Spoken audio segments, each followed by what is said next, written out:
हर शनिवार 5 बजे मैं किसी न किसी एक विशेष ग्रुप के साथ अपने साथियों के साथ बातचीत करता हूँ। और आज जो ग्रुप मैंने छांटा है, बहुत ही मुझे प्रसन्नता हो रही है इस बात की कि जब से सामाजिक कार्य में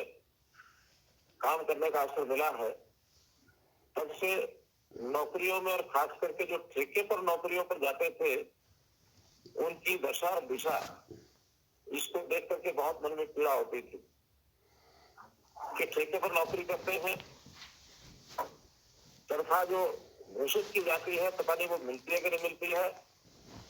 मिलती है तो हस्ताक्षर करा लिए जाते हैं और बाद में उसके कुछ न कुछ पैसे को वापस लिया जाता है अथवा कैश में कम पैसे दिए जाते हैं।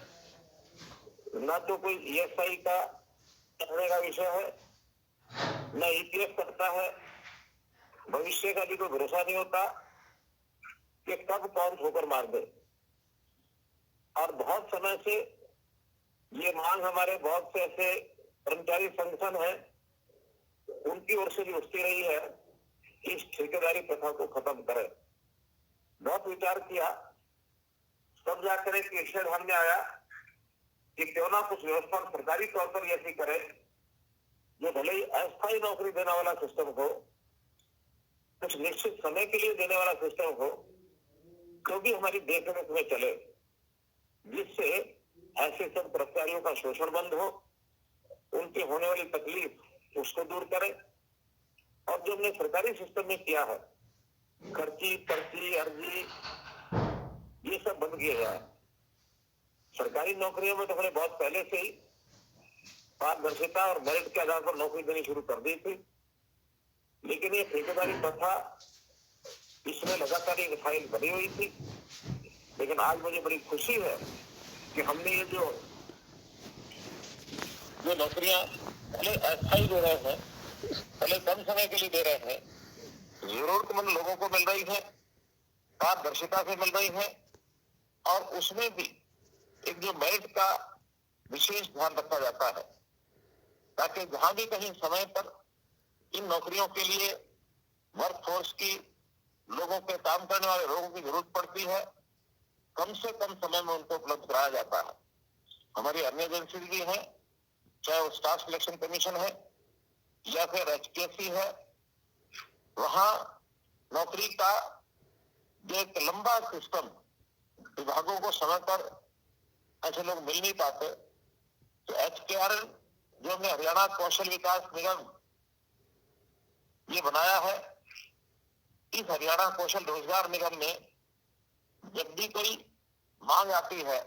तो कम से कम समय में उसको हम पूरा करते हैं। प्रारंभ में थोड़ी कठिनाइयां जरूर आई,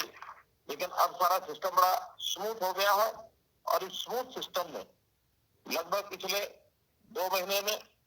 जो प्रयोग के तौर पर प्रारंभिक चरण की नौकरियां थी, 3227 नौकरियां ये हम दे चुके हैं। और इन 3227 नौकरियों में जिन वर्गों को नौकरियां दी हैं, उसमें विशेष तौर पर पीजीटी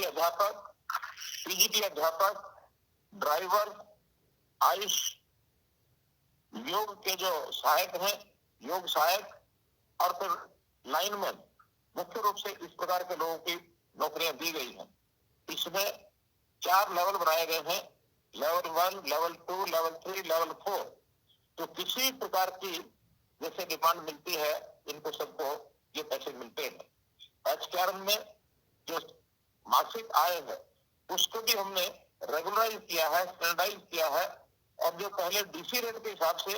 कहीं कुछ पैसा मिलता था, कहीं कुछ पैसा मिलता था, अब उसके लेवल निश्चित कर दिए गए हैं। बहुत लोगों को जो पहले पैसा मिलता था उससे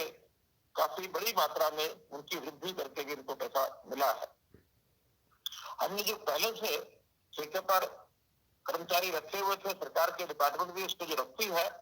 उनको भी इसमें आने के लिए और एक ऑप्शन दी है, छूट भी है, वो भी एचकेआर पोर्टल पर आ सकते हैं, ऐसा उनको एक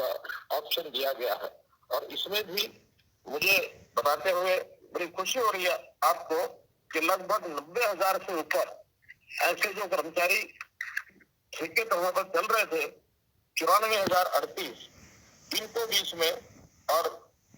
शिफ्ट कर दिया गया है, पोर्ट कर दिया गया है। अब ये कुल संख्या मिलाकर 97,000 से भी ऊपर हो गई है जो HKRN के माध्यम से नौकरी कर रहे हैं। अब इन सबको समय पर सुनिश्चित आए वो HKRN से ही जाती है, उनके बैंक में खाते में सीधी चली जाती है, कहीं कोई कठिनाई नहीं आती है। तो इस प्रकार का एक ये जो सिस्टम है ये हमने शुरू किया है और इस सिस्टम के माध्यम से जो जरूरतमंद लोग हैं, जब हमारी आवश्यकता होती है, हम HKRN पोर्टल पर उनको वहां दर्ज करते हैं। तो बाद में केवल रजिस्ट्रेशन का काम बचता है। इस रजिस्ट्रेशन के लिए पहले चरण में हमने उन्हीं लोगों को रजिस्टर करवाया है जिनके पास कोई ना कोई अनुभव था, एक्सपीरियंस था। लेकिन ऐसे अनुभवी लोग जब उनकी हमारी आवश्यकता के हिसाब से उनकी संख्या उस रजिस्ट्रेशन में नहीं मिलती है, तो फिर नए लोग भी उसके अंदर प्रवेश कर सकते हैं और रजिस्टर्ड वाले लोग आ सकते हैं। अलग अलग प्रकार से प्राथमिकताएं दी गई हैं। अनुभव की भी प्राथमिकता है। जो कोई व्यक्ति अंत्योदय परिवार से है, जो जिसकी आय कम है परिवार की, ऐसे लोगों को भी विशेष प्राथमिकता दी गई है। मेरिट को भी प्राथमिकता दी गई है। तो इन सब प्राथमिकताओं के आधार पर जो एक रैंक बनता है, उस रैंक से और बहुत जल्दी हम जो है उन नौजवानों को और सिलेक्ट करके अब डिपार्टमेंट को भेजते हैं, डिपार्टमेंट में नौकरी लगते हैं। अब इसमें कई प्रकार के आयु वर्ग की कैटेगरी, जैसा 18 वर्ष के बाद व्यक्ति काम करने के लायक हो जाता है, लेकिन हमारा मानना यह है कि 18 वर्ष से 25 वर्ष तक की आयु ऐसी होती है, यदि परिवार सहयोग करे और यदि हमारी उस प्रकार की परिस्थितियां ऐसी हो, तो मेरा आप लोगों से आग्रह है, मेरी सलाह है कि ऐसे बच्चों को अपनी पढ़ाई, अपने स्किलिंग, इस पर ही ध्यान देना चाहिए, जोर देना चाहिए। हाँ, यदि परिवार की आवश्यकता ऐसी है कि काम करना आवश्यक हो तो काम की ओर आगे बढ़ना चाहिए। 25 से लेकर के और 40 साल तक की ऐसी आयु है जिसमें हम भी इस HKRN पोर्टल से विशेष प्राथमिकता देते हैं कि उस आयु में व्यक्ति परिवार भी संभालता है, उसकी आवश्यकता भी अधिक होती है, उसको भी प्राथमिकता जरूर दी जाती है। इस प्रकार से बहुत से ऐसे पैरामीटर हैं जिनकी आवश्यकता को ध्यान